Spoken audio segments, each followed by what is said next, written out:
It's my nerd world, and welcome to it, episode 161. On the show this week, hey, guess what? We still don't have a title.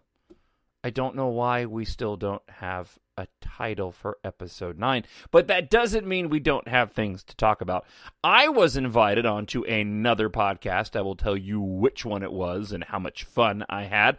We'll talk a bit about J.J. Abrams and the comment that he made last week to Ash Crossan and how he hopes you're going to feel when you walk out of episode 9. Star Wars isn't real life. The same rules don't apply. A lot of Galaxy's Edge news, the theme park expansion for Disney. We'll talk a bit about that. We will talk about why there's no title for 9 and what that might mean about the title itself. And then, of course, a ton of listener feedback. Let's get to it.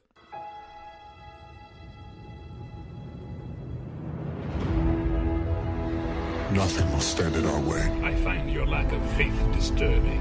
I will finish what you started. Who are you? I'm no one. There are stories about what happened. It's true. All of it. The Force. It's calling to you.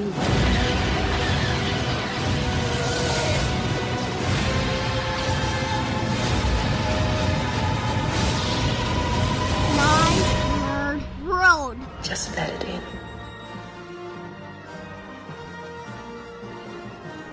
You know, the hard part about loving Star Wars is that you don't want to watch anything else.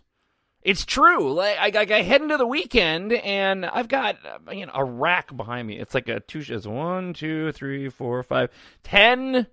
It's 10 shelves, and I don't know. There's like 30 Blu-rays on each single one, and I find myself just wanting to watch Star Wars. Now, oddly, I haven't watched any Star Wars yet this weekend, so I think that may have to change this evening, just because I've been so immersed in the galaxy far, far away today that I can only end the day right watching Star Wars. So welcome to the show. Glad you're with us, with me, with you, with us. As always, you can drop me an email, talkshownerd@gmail.com, or leave a comment on YouTube. Many of you have, and we have another big listener feedback portion of the show this week. I do want to take just a moment and say thank you again for listening to the show. I had an opportunity to go on another podcast today. I'll talk about who that was, Girls with Sabers, and how much fun I had with Girls with Sabers. We'll get into that a little bit later on. But when talking with them about the show and how long I've been doing it now, I was reminded of how much the show has grown in the past year, and that's because of you and you listening. And I'll repeat what I said on that show, Girls with Sabers. And that is, I've been doing radio for 24 years, and I love what I do for a living, don't misunderstand, but I get so tickled. I don't know if it's a better word. It's just cool when people reach out because of Star Wars. And a lot of that has to do with the fact that I really get over talking about politics. So this is a nice reprieve from that every single week. So let's get into it. We're going to talk a little Galaxy's Edge, as I mentioned before. I'm going to expand upon some of the comments that I made on the other podcast, Girls with Sabers, coming up. First off, though, I want to start off with J.J. Abrams. And last week, actually, I have the audio for those that missed it. Let's go ahead and we'll play it again in case you missed the audio from last week. No, Ben. I'm sorry. No, Ben. That was last week's show. No, Ben. We talked about this last week with you and Ray. So sorry. No, that wasn't. That was. Sorry. You can't control the man. He's got a thing for Ray. And how can you blame him? So this is what J.J. Abrams had to say last week. A little bit about what this event is, what it means, and how I'm going to skip forward. Vision for it is to- always bring a Here we go. combination of like the sort of most interesting artists from the U.S. and Ireland together. This was J.J. Abrams' And wife see first the talking to synergies Ash from Crossan, two and then countries to Ash do ends live up talking music, and ends up it's talking always to a blast. J.J. about Yeah, everyone's talking about how episode relaxing 9. fun it is tonight. Now, JJ, I got to ask you, you just wrapped episode 9. That photo made me emotional just looking at it. Can you talk about that moment on set, wrapping that film? It was actually a pretty emotional thing, but the cast and crew just did an unbelievable job, and I just cannot wait for you to see what we got going for you. Yeah, I got to ask you because, The Last Jedi, people reacted to it how they did. Did that change the way that you approached episode 9 at all? Did which? Did the way that you approached episode 9, was that affected by the way that people reacted to The Last Jedi at all? No, I mean, I think that every movie is its own movie, and obviously this is a trilogy. We brought to that movie all the passion and hard work that we would have no matter what. So I think I think the story speaks for itself. I really truly can't wait for you to see it. Yeah. Can I just ask you about directing Billy D. Williams as Lando and what that was like for you? Because I know you're a big fan, but we get to see him as Lando again. I'd met him once before, and he was such a sweet guy, but I got to tell you, I have such unbelievable respect for him.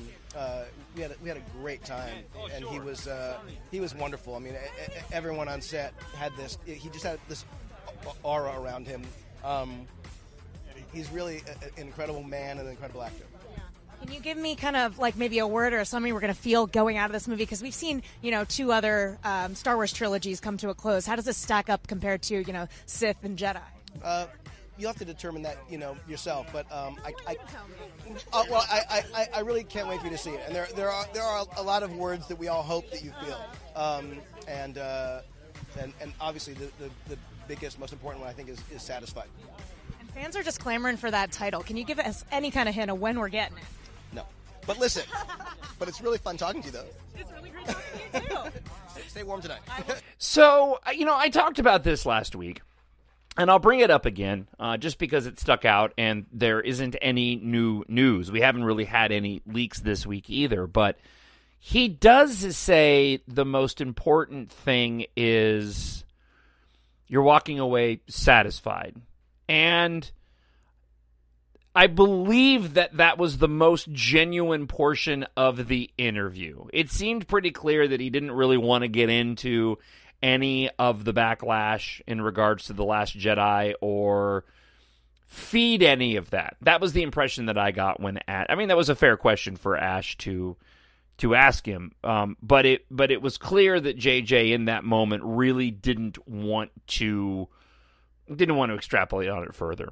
I thought it was really interesting that he said the most important thing is satisfied.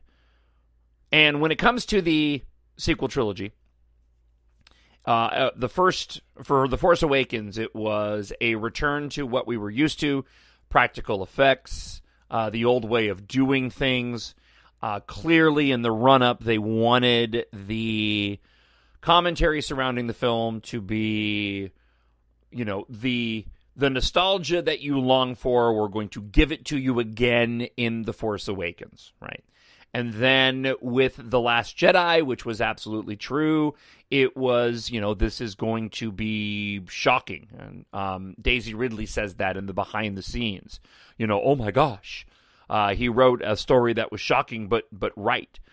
I don't know if the satisfied comment about how we're supposed to feel walking out of the movie is going to be the line that gets used, like return to nostalgia or like shocking. I just thought of everything that was said. That was the most genuine thing that JJ said. And to me, that kind of gets a bit into the mindset of JJ Abrams and how in The Force Awakens he had talked about they wanted to delight, right? The movie, they wanted the movie to be delightful. What would delight them? I know what that feels like. When I wrote my book Embark and I started writing those stories, I did it because I wanted to write something that was going to delight me, that was going to excite me.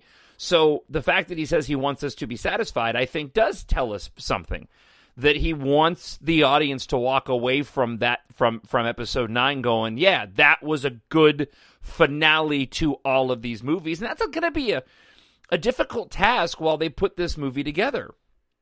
This is really different. I mean, each movie has a role in and of itself, but episode 9 being the last one, I mean, if you botch the last one, that's tough, right? That's a tough thing to rebound from.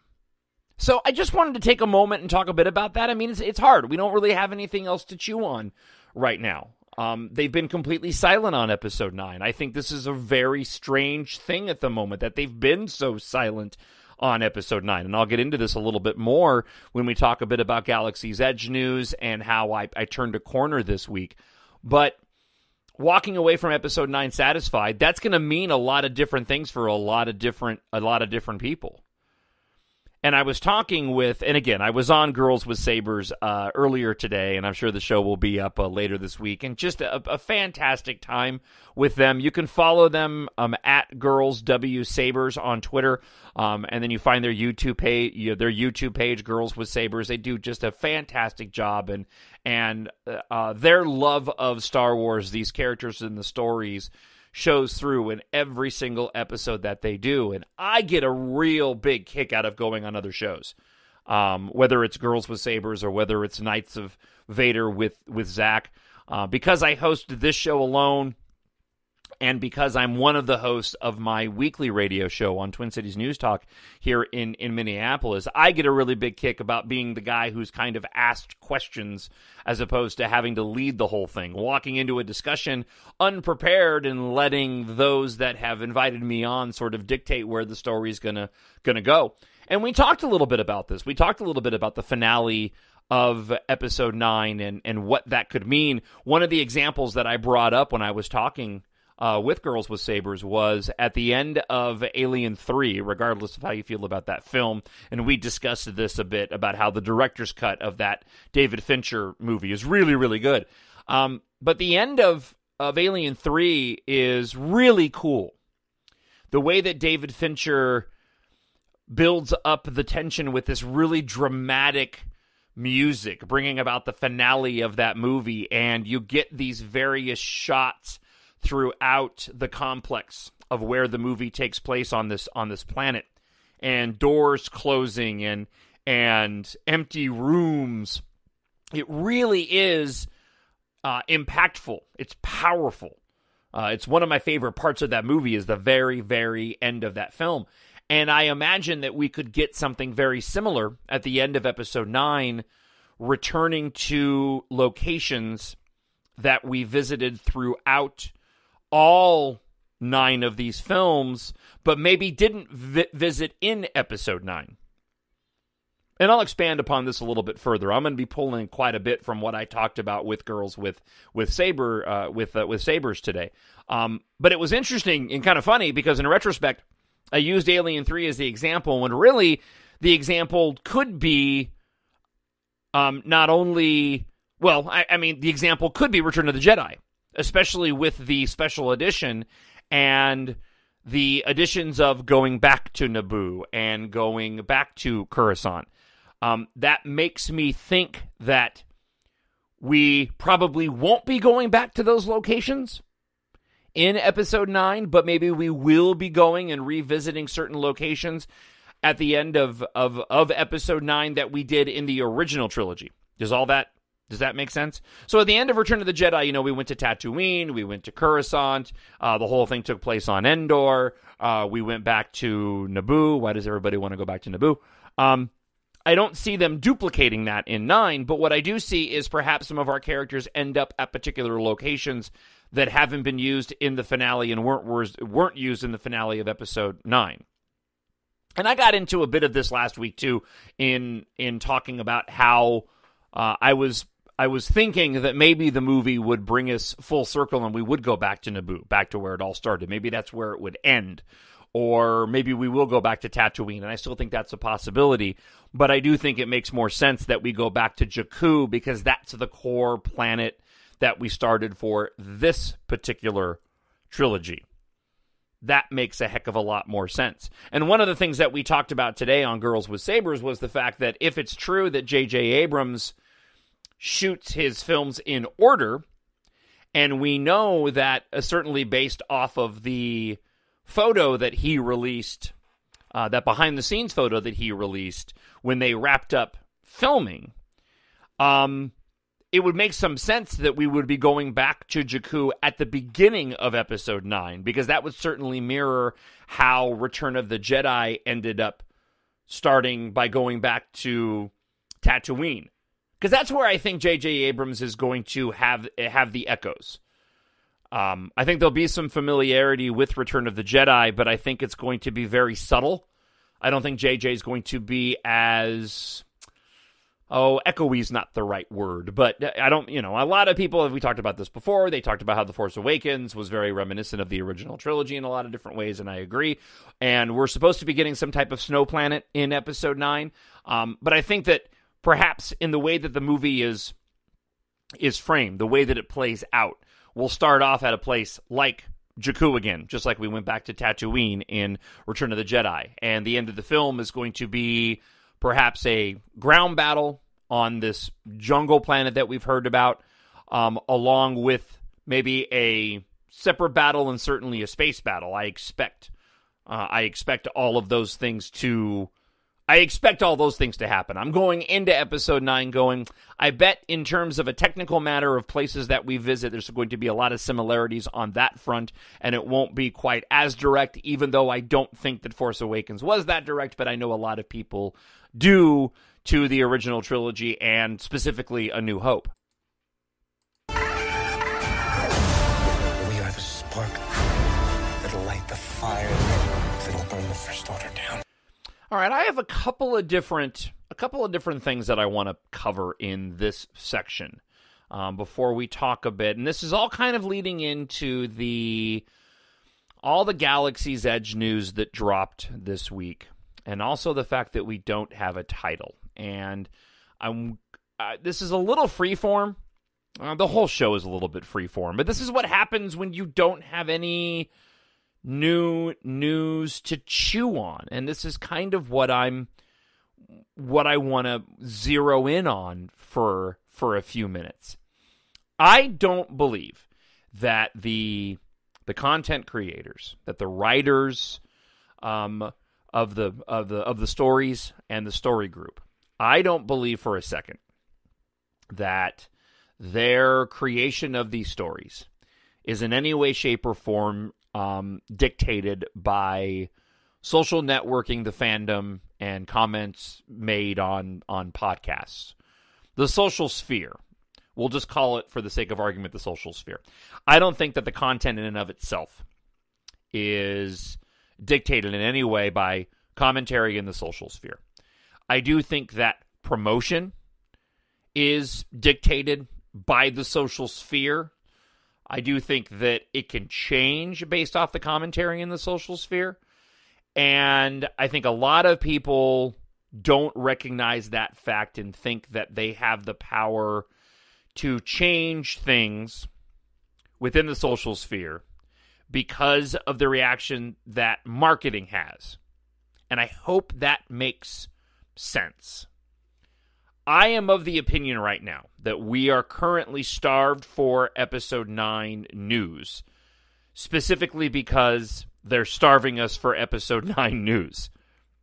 They're trying to put as much of a gap in the movies from Solo to 9 and the promotion of 9 as they possibly can.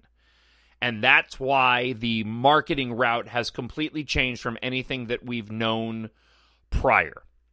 There's a part of me that feels like the minority backlash to The Last Jedi is directly in proportion with the lack of Episode 9 news. That is to say that if people would quit complaining about The Last Jedi, we would have had some Episode 9 news by now.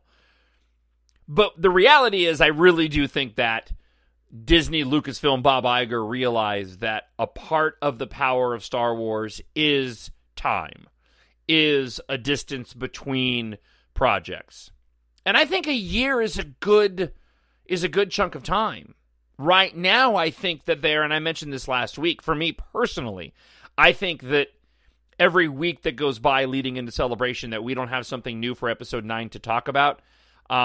I think that for the hardcore fans like myself and for the people on Reddit, you're opening up the door for bad speculation, and you're opening up the door for speculation based off of false reporting and leaks that occur. There's a ridiculous story going around right now that George Lucas somehow is guiding some of episode 9 as it relates to Luke Skywalker. Like, George Lucas has been brought in to fix episode 9 and Luke Skywalker. And it all started with Mike Zero, for those that know who he is. And I'm a big proponent of free speech. I respect the First Amendment and think that it should be defended to the nth degree. That being said, I wish there was more backlash to Mike Zero, because the guy is a liar. It's just... There is no denying it. The guy is a liar. And unfortunately, a lot of different outlets like We Got This Covered and the Express UK, because they know they can get clicks, they know that they can make money by reporting even just flat out lies, he ends up continuing to make up stuff and make money. And I wish there was more of a backlash in the fandom to that, so that would stop, because it's not healthy. It's not good for the fandom. Putting out a story that is a straight up lie that George Lucas is coming back to fix Luke Skywalker in episode 9 does not help the fandom. That hurts. Now, I think there's an argument to be said that you, me, the majority of the fans know that's a lie and it doesn't matter. The only people that are getting fed off of it or being fueled by it are those that don't like The Last Jedi anyways and actually think that George Lucas does need to come in and fix Luke Skywalker in episode 9. That in and of itself, by the way, is so ridiculous. I mean, we're all content creators, right? Those of us that host these podcasts. When you go onto Reddit and you speculate, you're creating a bit of content. You're partaking in the conversation, right? Any one of us that has spent any time in this universe could go and write Luke Skywalker and do a pretty good job because we know that character so well. What I'm trying to say is you don't need George Lucas to come in and fix Luke Skywalker, because J.J. Abrams can do, and Chris Terrio can do an absolutely fine job. Not to mention the fact that Rian Johnson did an amazing job, because that's the story that Rian Johnson wanted to tell, and it's a story that, depending on how you look at Luke Skywalker, absolutely goes and works. Ken Knapsack, who I like quite a bit. He's one of the few voices left on Collider Movie Talk that I actually really do appreciate. He made a fantastic comment about how he treats Star Wars and the content. And it was this. I constantly say on the show that I have my own ideas of what I'd like to see, specifically in Episode 9. But whatever they end up doing, I will be totally okay with. I really appreciate the way that Ken Knapsack put it. He put it like this. Same thing. You know, I have the stories that I'd like to see, but when the story is told, I look at that as a historical document. He looks at The Force Awakens, or The Last Jedi, or Resistance, or Rebels. That's just what happened. That's just the story that ended up being told. And I really appreciate that outlook, and that's exactly the same way that I look at these movies. Even if I don't agree with the choices that were made, well, that's just what happened. Same thing with Game of Thrones. And I actually view all of my movie watching in this way. When I watch, regardless of what type of story it is. Now, there are stories that aren't good. There are movies that aren't good.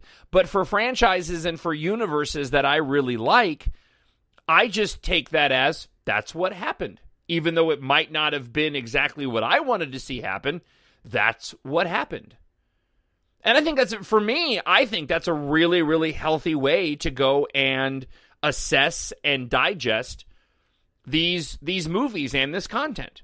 You look at it, because we live and breathe this stuff. You look at it as historical content. And I just thought that was so, I was jealous. I'm like, oh man, I wish I had come up with that, because that's how I feel. I just had never put it into those words before. I watched The Last Jedi, and that's just what happened. I watched The Force Awakens, and that's just what happened.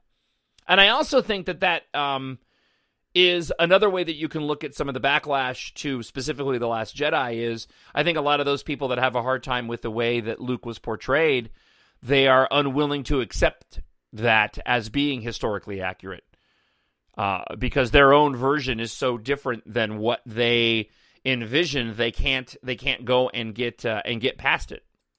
So keeping that in mind, okay,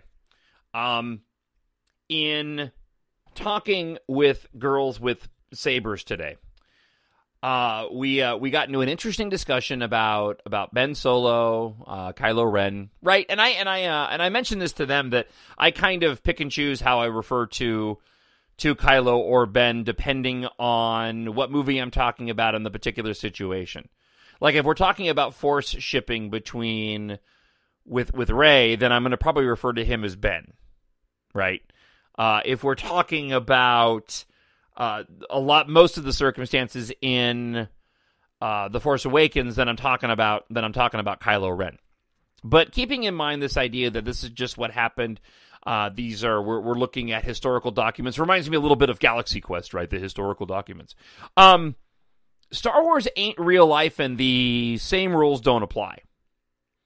Specifically when it comes to talking about Ben-demption, and those that want to argue that Ben Solo can't be redeemed because he's gone too far down the dark side, killing his father if he indeed did do that, and it wasn't Han Solo going and igniting the lightsaber, and I think that's up for debate. I know that JJ had some things to say about that in the commentary, as did the novel, but I still think there's kind of a question mark there as to whether or not Ben was actually going to go through with it, or whether or not Han Solo was actually trying to help his son in that moment. But Star Wars has a different set of rules that don't apply to our world. Death and murder doesn't mean the same thing that it does in the real world that it does in Star Wars.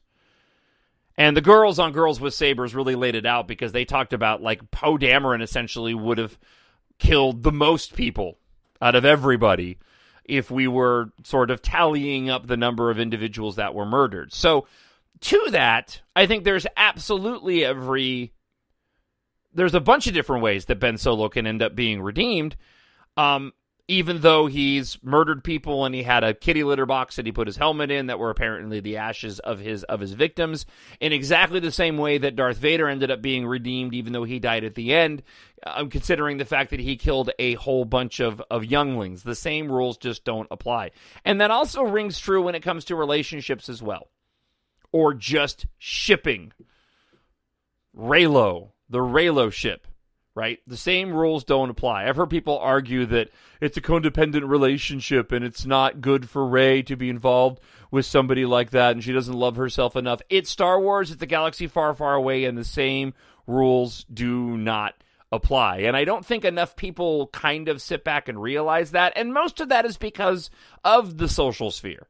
Because we have the ability to put our voices out there, and because if you go on Twitter and you put in episode 9 and search that hashtag, or search just episode 9, you can't help but see a whole bunch of individuals complaining about The Last Jedi over and over again. It's completely unavoidable. Whereas when I was growing up as a kid and watching the original trilogy, you didn't have any of that. We just talked about it amongst our friends. We didn't bother to go and argue whether or not, Luke Skywalker could have held his breath for as long as he did being dragged underwater by the Dianoga inside the trash compactor. You release Star Wars today, and you're going to have a discussion on Twitter about how there's no way that Luke could have gone and held his breath that long in the trash compactor when the Dianoga dragged him under, right? But that all requires a lot of personal responsibility on your part to digest that information and dismiss the stuff that you don't want to go and pay attention to. And I think society will eventually catch up to that. As a talk show host, I've had to do that for 24 years, and I've gotten a little bit better at doing it. Not great, but I've gotten a little bit better at dismissing the negativity. I think for a lot of people, it's a brand new thing to have somebody essentially in your cyberface. Because that's what it is. When you go on to YouTube and you see a bunch of videos because the algorithms is showing you videos of Star Wars because you watch a lot of Star Wars YouTube videos, it's almost impossible to avoid the videos that are largely negative and criticizing Star Wars. And when you go onto Twitter and people go and randomly comment on a positive post that you may put up about The Last Jedi, it kind of is the equivalent of somebody walking up to you on the street and getting in your face and making a comment. You would dismiss that in public. And it should be dismissed on Twitter as well, but it's a lot harder thing to deal with because you're not used to having somebody coming up and getting into your face in public, right? That doesn't happen very often. And hopefully that we in society and pop culture eventually end up catching up and doing a better job of sort of filtering that garbage and stuff out. So now that I've gone completely down this road and on a tangent, I got to kind of bring it back to where I was heading initially. Okay. And this brings me to the Galaxy's Edge news that dropped this week. And I'll be honest, the problem that I had this week and how I ended up turning a corner. So there was a breaking news video that was done by the Star Wars show for Galaxy's Edge. And there was commentary about Galaxy's Edge on the Star Wars show. And we still don't have a title for Episode 9. And I know for me, the most important thing right now are the stories. The thing that matters to me the most is Episode 9, and not having even a title to chew on, as I mentioned last week, it can be frustrating. And I try to remain positive. I mean, you know that. You comment often on this show about how much you appreciate the positivity on this show, and I really, really appreciate that. So when all this Galaxy's Edge news dropped this week, I was kind of scratching my head going, okay, not to be rude, I kind of don't care. I'm not going to be able to go to the parks for quite a long time, a couple of years at least. I have family who lives in Southern California, so hopefully I have a chance to go. But who knows what kind of wait list there's going to be to actually get into Galaxy's Edge, and what percentage of the fandom is going to be able to get into Galaxy's Edge. It wasn't until I listened to Clayton Sandell from ABC. He joined the Resistance podcast, and they spent about an hour talking about his visit along with a whole bunch of the press corps to Galaxy's Edge, and I really turned a corner and got excited for Galaxy's Edge, even though I know that I'm not going to be going there soon. And I got excited because it's clear that the Disney Imagineers and the story group and the content creators really, really, really do care about the content, to the point where they put their heart and soul into Galaxy's Edge to make it a true Star Wars experience as best they could, and as genuine and authentic as they could. And listening to Clayton Sandell explain how when you walk in and see the Millennium Falcon for the first time, you'll be standing in almost exactly the same spot, and the perspective will be almost exactly the same as it was for Luke Skywalker and Obi-Wan Kenobi when they first see the Millennium Falcon in A New Hope in Mos Eisley. And you hear that, and it gives me goosebumps.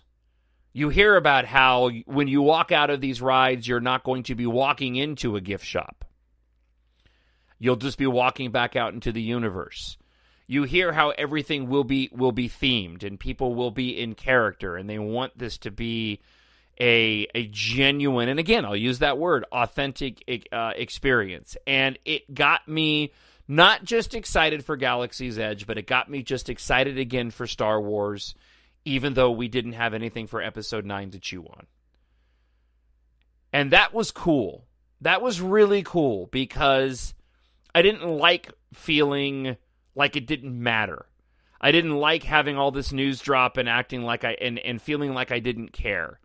And I made a choice to specifically listen because I like Clayton Sandell a lot. He comments on Twitter quite a bit, and I've listened to him on other podcasts before.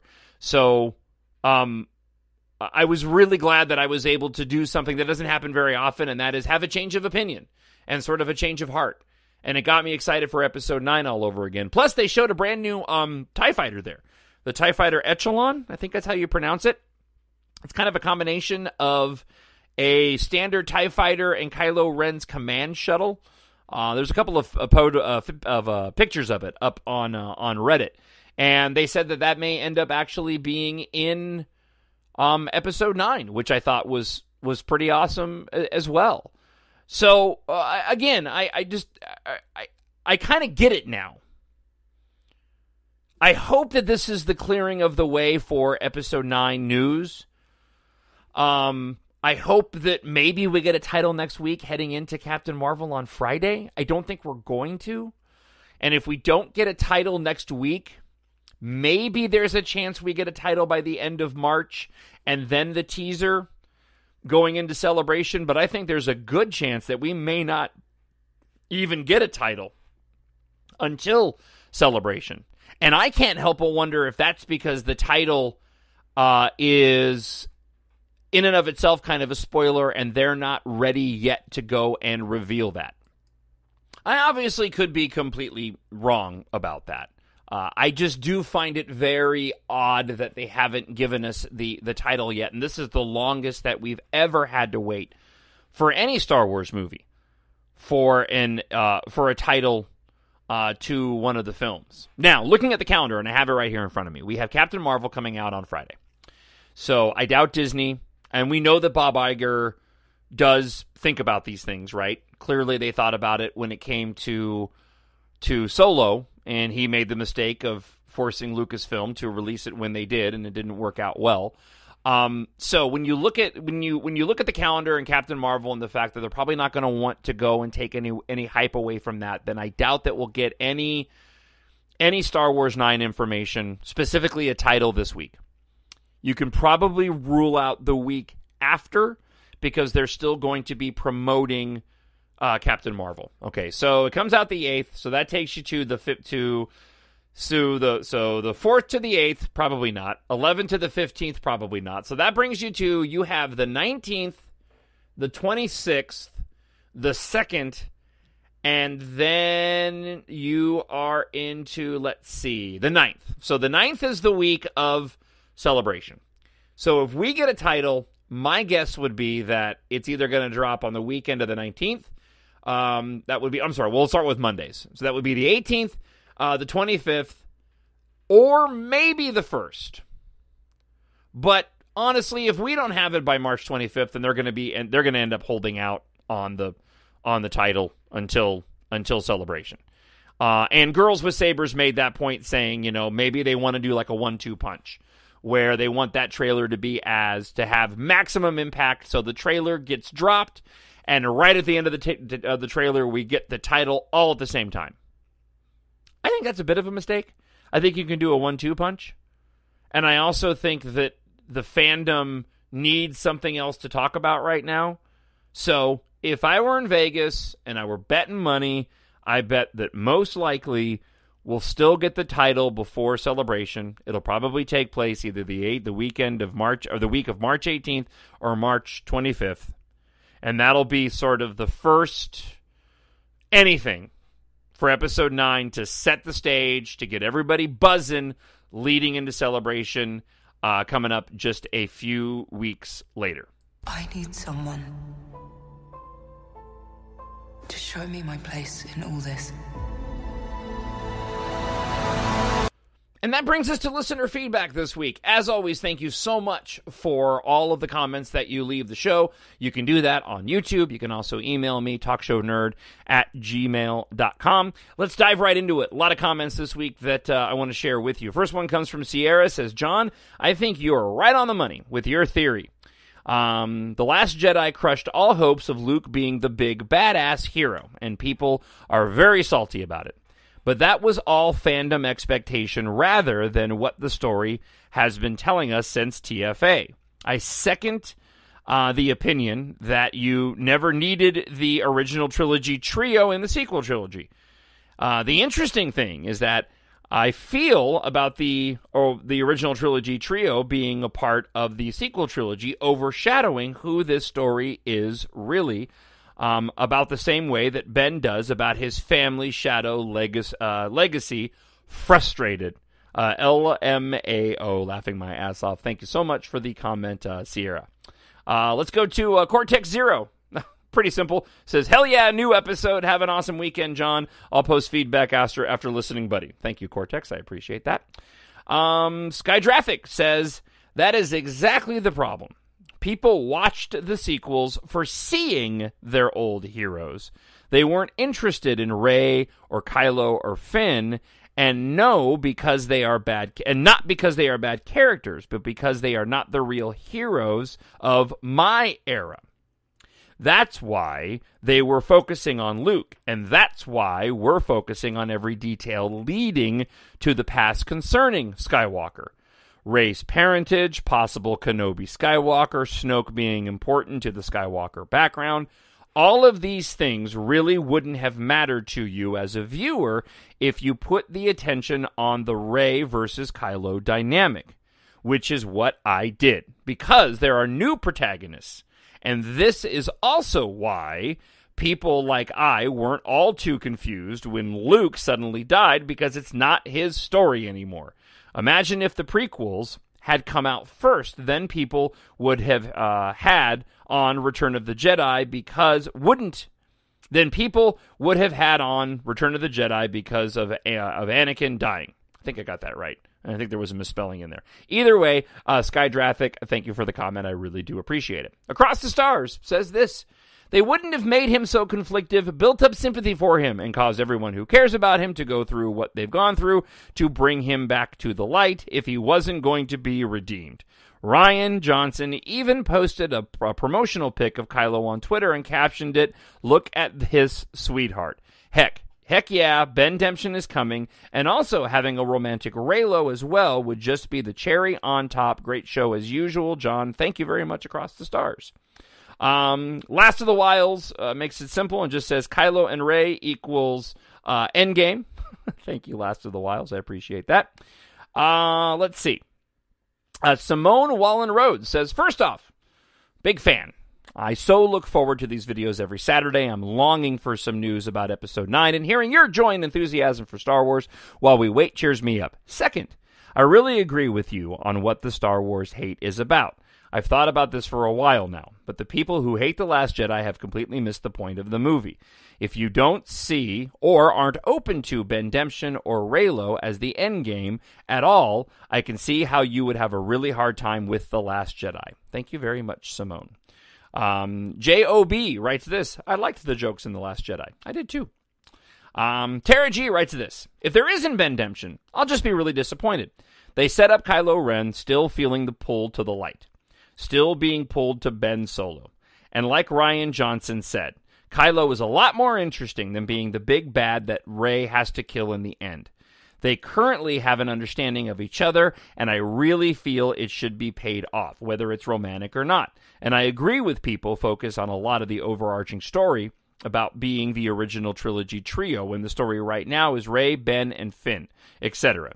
You go into either TFA or The Last Jedi thinking about Luke and Leia and Han and not Rey and company. You're setting yourself up for disappointment. Anyway, I just binged a few of your podcasts, and they're super entertaining. Thank you, Tara G. I really do appreciate that. SJ says this. What if they show the original battle over Jakku in a flashback? That would be rad. Maybe it has something to do with one of the observation centers they set up back then. Yeah, we talked about that at length on Girls with Sabers today. ZBH writes this. Speaking of a Reylo playlist, have you seen the Nerdist parody video, A Star Wars is Born? Yes, I have, and it's fantastic. As a matter of fact, I was thinking about playing it on the show today, and I forgot. Maybe I'll do it next week. Misconduct 1 writes this. Lor Santeca states the whole point of the movie at the beginning of The Force Awakens. The First Order rose from the dark side. You did not. I'll show you the dark side. You may try, but you cannot deny the truth that is your family. Kylo is a terrible villain because he's trying to be something that he's not. He's not meant to be the villain. He's not following his destiny. He's meant to be a hero and to follow in the footsteps of his family. Let's see.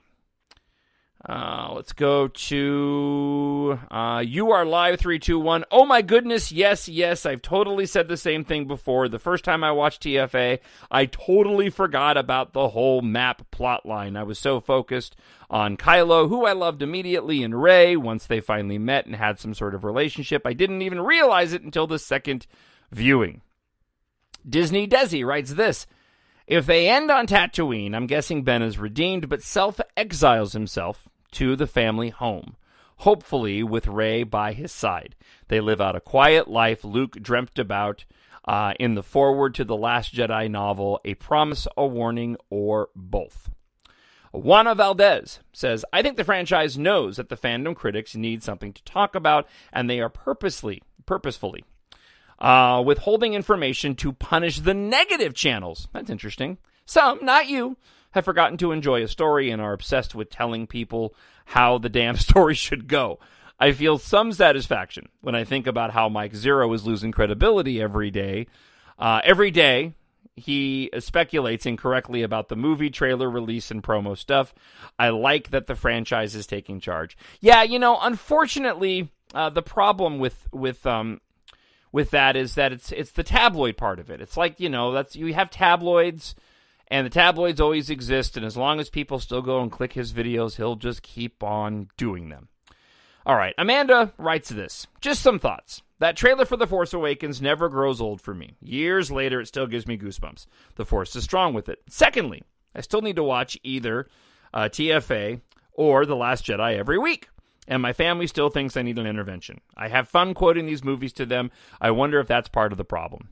Just a couple of things to add support your comments or theories. Laura Santeca was one of the wizards that gives Kylo the whole quest in the story in the very first scene. And again, repeats the same thing Amanda does, the First Order arose from the dark side. So that certainly does, people constantly pick up on that. And I think that's a very, very relevant point in regards to the future of Kylo Ren. Let's see. His family rose from the light, and his quote is to go back to that light and to recover the light. Finger-touching loving should go on a t-shirt just saying, I'll buy one. Let's go to Sheep Cow. Says, thank you for making such wonderful and positive content every week. I've been listening to your podcast for a while now, but just made a YouTube account and finally subscribed. At the beginning of the Force Awakens novelization, the author includes a short poem from the Journal of the Whills that I found very peculiar, and I wanted to get your thoughts on it. It reads, first comes the day, then comes the light. After the darkness shines through the light. The difference, they say, is only made right by the resolving of the gray through the refined of Jedi sight. Do you think this was perhaps inserted at the request of J.J. Abrams, and what does this mean for the sequel trilogy? For me, this seems like a hint that Reylo is the endgame, with the dark and the light coming together. Thanks for your amazing podcast. We talked a bit about this again earlier today, and that stuff has to get approved, that content. And what I think is happening is less that poems like that point to what's going to happen in the films, and more the content in the novelization and the comic books is Disney's way of slowly expanding the universe and giving places to go down the road. A poem like that makes sense and is open to a lot of interpretation and has a lot of ambiguity with it. And that in and of itself provides you an opportunity to do some amazing storytelling in the future that may not show up in the current crop of movies that we are experiencing or that have been filmed. It could certainly point to that, and maybe when Episode 9 is done, we'll see that a lot of this ancillary material really does and really did go and foreshadow the things that we were going to see in Episode 9. But at the same time, I also think that there's a possibility that perhaps they're just little breadcrumbs that they can go and use later on. All right, and just one more listener feedback for this week comes from Kyle Bookout, and they write this. Great podcast, new fan here, love the positivity and speculation. The fan base has gotten so salty lately, crate much. Good to hear a fan with a balanced and well-thought-out opinions. Endgame, here we come. Thank you very much, Kyle. That is my middle name and the name of my youngest son. All right, and that's it for this week. I still have many comments that I didn't get a chance to get to on this week's show. We'll save them for next week, but thank you so much for writing in. Spreaker, Stitcher, Podbean, iTunes as well. And just a quick reminder that if you have not purchased my science fiction book, it was out in November, you can get an ebook, paperback, Kindle Unlimited, and audiobook narrated by me. It's called Embark. It is a space opera. I wrote it because of my love of Star Wars, even though it's not a Star Wars book. For Earth, the end is near, and only a reluctant hero, flight mechanic Taft Guardia, and the girl he loves have the power to save humanity's future. It is the first of a trilogy. The second book I am hard at work at. It will be out in the next few months. But you can go on to Amazon.com, search for Jon, Jon Justice. You can pick up the ebook, the paperback. You can read it for free on Kindle Unlimited, or the audiobook is available as well. So please, when you're done listening to the show, go and pick yourself up a copy or buy one for a friend. I would greatly appreciate it, and it's a fantastic way for you to help support the show. Thanks, as always, for writing in. We'll be back again next week, maybe with a title. More than likely not. Looking forward to seeing Captain Marvel, though, and more of your listener feedback and commentary. Until then, may the Force be with you always. And here's Obi-Wan Kenobi to also say the same thing. The Force will be with you always. My nerd world.